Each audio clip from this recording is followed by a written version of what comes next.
Emotional intelligence. It will always show us that how we perceive, evaluate, express, and control our emotions. Emotional intelligence is an ability to control, evaluate, and the emotions to communicate with and relate to others effectively and constructively. The ability to express and control emotion is essential, but so is the ability to understand, interpret, and respond to the emotions of others. Some experts suggest that emotional intelligence is more important than IQ for the success in life. While you are a book smart might help you pass your test, but emotional intelligence will prepare you for your real world by being aware of the feelings of others as well as your own feelings.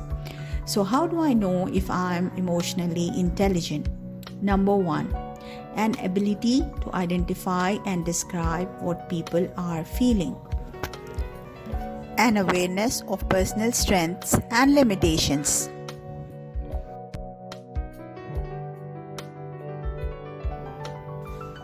Self-confidence and self-acceptance. The ability to let go of mistakes and an ability to accept and embrace the change. A strong sense of curiosity, particularly about other people. Feeling of empathy and concern for others, showing sensitivity to the feelings of other people, accepting responsibility for your mistakes, the ability to manage emotions in difficult situations. So how emotional intelligence is measured? A number of different assessments have emerged to measure the levels of emotional intelligence, such as some tests generally fall into one or two types of self-report and ability test. So, if you are taking an emotional intelligence test administered by a mental health professional, here are two measures that might be used. It would be Mayer-Salovey-Corso Emotional Intelligence Test or an Emotional and Social Competence Inventory. There are also a plenty of informal online resources that you can browse into. Now, let us see what are the 4 components of emotional intelligence. Number 1, perceive emotion. The first step in understanding emotion is to perceive them accurately. In many cases, this might involve understanding non-verbal signals such as body language and facial expression. Number 2 will be reasoning with emotion. The next step involves using emotions to promote thinking and cognitive activity. Emotions help prioritize what we pay attention and react to. We respond emotionally to things that garner our attention. Number 3, understanding emotions. The emotions that we perceive can carry a wide variety of meanings. If someone is expressing angry emotion, the observer must interpret the cause of the person's anger and what it could mean. For example, if your boss is acting angry, it might mean that they are dissatisfied with your work, or it could be because they got a speeding ticket on their way to work that morning, or that have been fighting with their partner. Managing emotions. The ability to manage emotion effectively is a crucial part of emotional intelligence at the highest level. Once you're able to recognize your emotions and other people's emotions, it will help you to understand where others are coming from, the decisions they are making, and how your own feelings can affect the other people. Now let us check, is emotional intelligence useful to us? Okay, thinking before reacting. Emotionally intelligent people know that emotions can be powerful but also temporary. When a highly charged emotional event happens, such as becoming angry with a coworker, the emotionally intelligent response would be to take some time before responding. This allows everyone to calm their emotion and think more rationally about all the factors surrounding the argument. The great awareness, self-awareness. Emotionally intelligent people are not only good at thinking about how other people might feel, but they also adapt at understanding their own feelings. Self-awareness allows people to consider the many different factors that contribute to their emotions. Empathy for others. A large part of emotional intelligence is being able to think about and empathize with how other people are feeling. This often involves considering how you would respond if you were in the same situation. People who have strong emotional intelligence are able to consider the perspectives, experiences, and emotions of other people and use this information to explain why people behave the way they do. Let us see how you can practice emotional intelligence. Emotional intelligence can be used in many different ways in our daily life. Some different ways to practice emotional intelligence could include being able to accept criticism and responsibility, being able to move on after making a mistake, being able to say no when you need to, if you're being able to share your feelings with others, and if you're being able to solve problems in ways that work for everyone. Having empathy for other people, having great listening skills, knowing why you do the things you do, and not being judgmental for others. Emotional intelligence is essential for good interpersonal communication. Some experts believe that this ability is more important in determining life success than IQ alone. Fortunately, there are things that you can do to strengthen your own social and emotional intelligence. Understanding emotions can be the key to better relationship, improved well-being, and stronger communication skills. Are there any downsides to emotional intelligence? Having lower emotional intelligence skills can lead to a number of potential pitfalls that can affect multiple areas of life, including work and relationship. People who have fewer emotional skills tend to get in more arguments, have lower quality relationship, and have poor emotional coping skills. Being low on emotional intelligence can have a number of drawbacks, but having a very high level of emotional skill can also come with challenges. For example, research suggests that people with high emotional intelligence may actually be less creative and innovative. Highly emotional intelligent people may have a hard time delivering negative feedback for fear of hurting other people's feelings. Research have also found that an high IQ can sometimes be used for manipulative and deceptive purposes. If you go further into this one, it is shown that when you can understand the feeling of others, when you can see what they are feeling within themselves, it will be easy for a person with high EQ to manipulate the thinking and use them for their own purposes.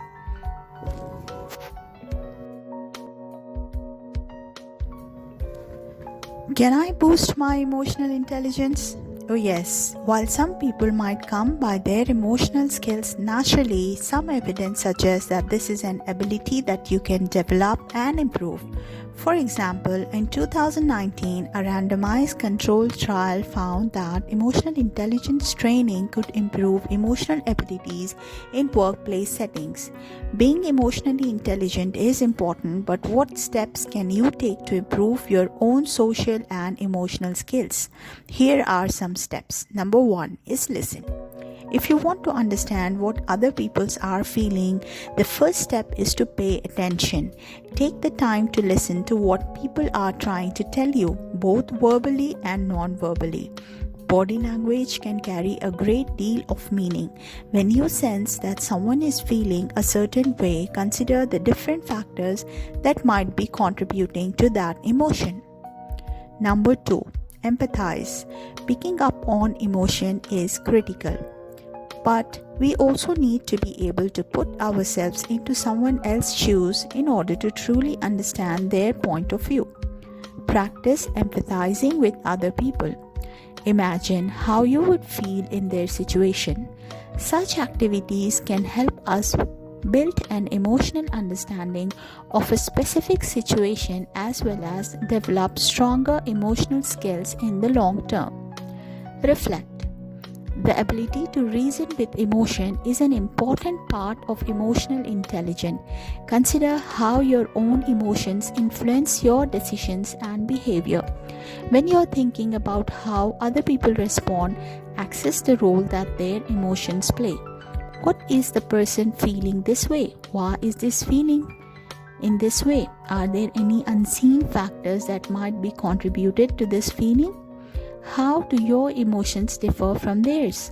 As you explore such questions, you may find that it becomes easier to understand the role that emotions play in how people think and behave.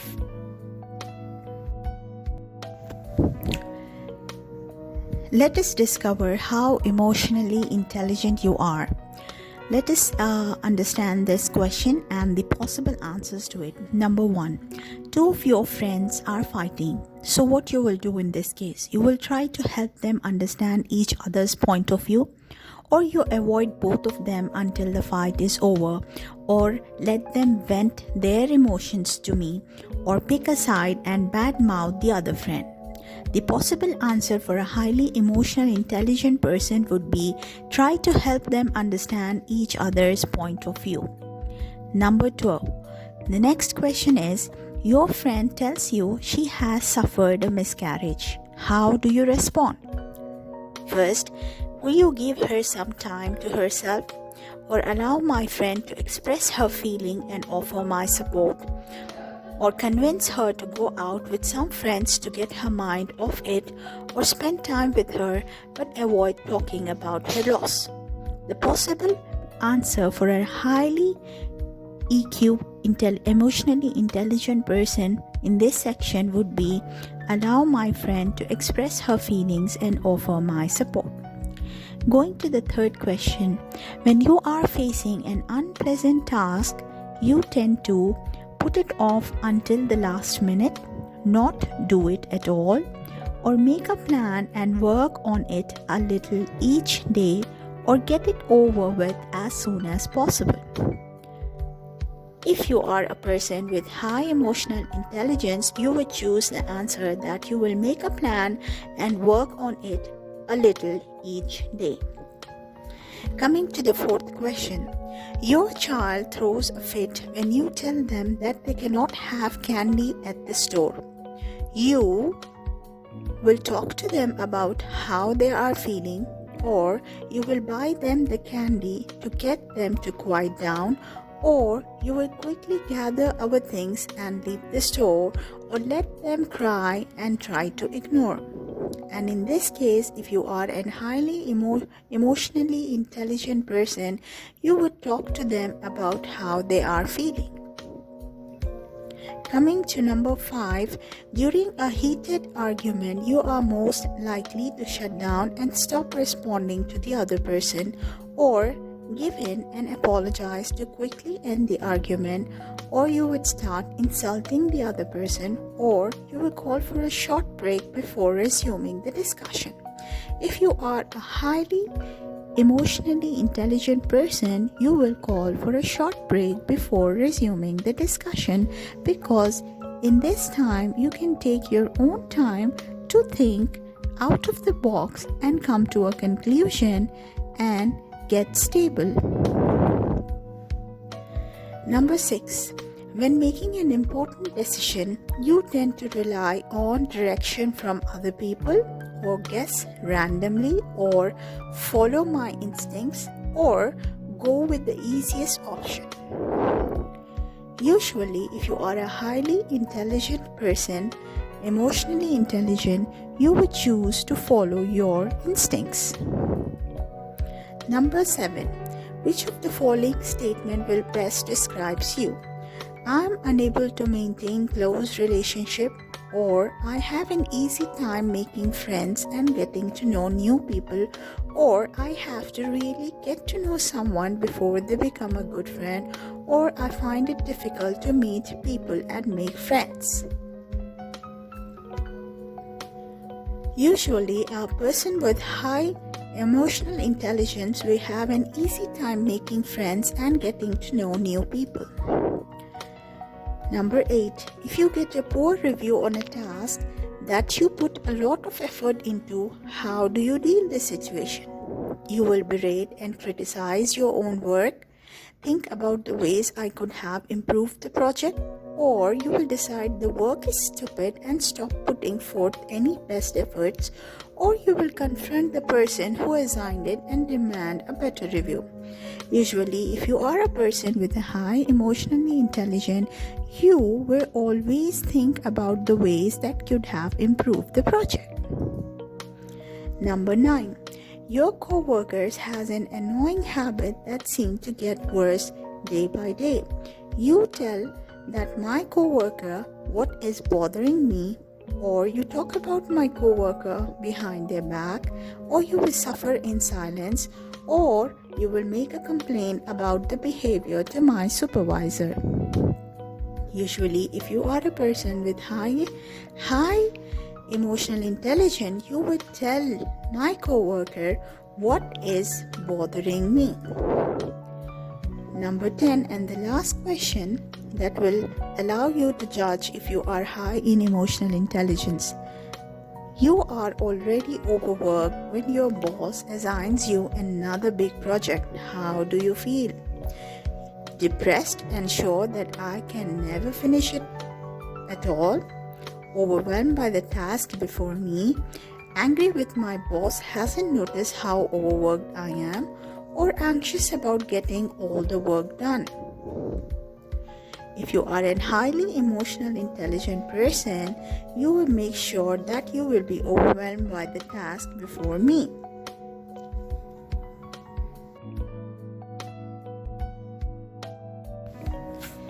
If you are a person with high in emotional intelligence, you will live your life with happiness and gratitude. Let us discuss about a short story about a reader who wrote that all of the things she is grateful for her mother's dementia. It may sound strange, who asked me not to use her name, but it has allowed us to have a relationship that we would never had otherwise. The reason she explained is that she and her mother had always a very good relationship, but now there is no tension, no arguing, no bitterness about the past, only love. We have a wonderful loving relationship and I'm grateful to have this time with her. So this is how, in case of even the mother is suffering from dementia, the author has took this very positively and convert this to a gratitude. This is the way of living of highly emotional intelligent people. Let us talk about an example too. A reader who wrote to say that she was grateful for having been laid off this year. The reader said that she would love her job until she had to take a medical leave and had returned to be reassigned to a different position that was not a good fit for her. If she hadn't been laid off, she suggested it might be a long time before she had the courage to move on. It was unexpected, she wrote, but it freed me. Now, despite the uncertainty and reduced income, I am happily stress-free, launching a business of my own in a world where corporate conformity is no longer a pressure. So here, after getting laid off, this person has taken it into a very positive way and moved on and start something new and enjoyed her freedom. Let us go to the example number 3, where a reader has expressed her gratitude for having watched as a beloved aunt died. Watching my aunt passed away with my uncle holding her hand was probably the most loving thing I have witnessed. I am so grateful to have witnessed their final moments together. Somehow my completeness or my soul is richer, fuller and more comfortable having experienced this. I feel chosen and my gratitude is ever deeper. My favorite definition for the concept of emotional intelligence is the learned ability to leverage emotions, both yours and other people, so that it's more likely that you will achieve your ultimate goals.